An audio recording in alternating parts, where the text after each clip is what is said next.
Hello बच्चों, let's see the question. Read the following statement and choose correct one. Option A, RBC have an average lifespan of 120 days after which all these are destroyed in liver. Option B, basophils secrete histamine, serotonin, heparin, etc. and are involved in inflammatory reactions. Option C, leukocytes are the non-nucleated cells and are relatively lesser in number. And option D, eosinophils are maximum among granulocytes. देखो question में हमें 4 statements given है and we have to choose correct statement.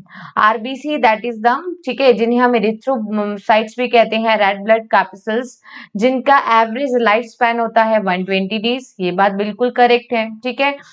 और इसमें बोला है कि उसके बाद जो आरबीसी है वो डिस्ट्रॉयड हो जाती है लीवर में. नो, आरबीसी कहाँ डिस्ट्रॉयड होती है? स्प्लीन में. इसलिए आरबीसी को, स्प्लीन को क्या कहते हैं? Graveyard of dead RBC. तो यहाँ पे पहला स्टेटमेंट हुआ इनकरेक्ट. ऑप्शन बी में लिखा है कि बेसोफिल. देखो basophil that is a type of WBC जो कि सिक्रीट करती है हिस्टामिन, सेरोटोनिन और हिपेरिन जैसे केमिकल्स को, और ये इन्वॉल्व होते हैं एलर्जिक रिएक्शन में and also involve in the inflammatory reaction. ठीक है, इन्फ्लामेशन होता है जब भी हिस्टामिन, सेरोटोनिन एंड हिपेरिन का सिक्रीशन होता है, और कौन करती है? Basophil cells. So it is correct here. Option C में लिखा है ल्यूकोसाइट्स. देखो leucocytes that is also known as the WBC. ठीक है, और यहाँ पे लिखा है कि ये नॉन न्यूक्लिएटेड सेल्स होती हैं. नॉन न्यूक्लिएटेड सेल्स कौन होती हैं? आरबीसी. ठीक है, वो भी कौन सी? Mature RBC. और इन्होंने लिखा है कि ल्यूकोसाइट्स रिलेटिवली कम होती है नंबर में. ये बात तो ठीक है.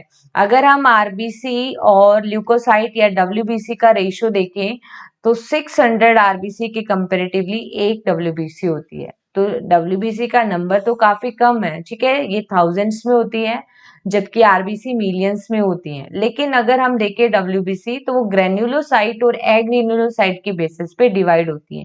ठीक है, तो यहाँ पे ये ऑप्शन हो गया इनकरेक्ट.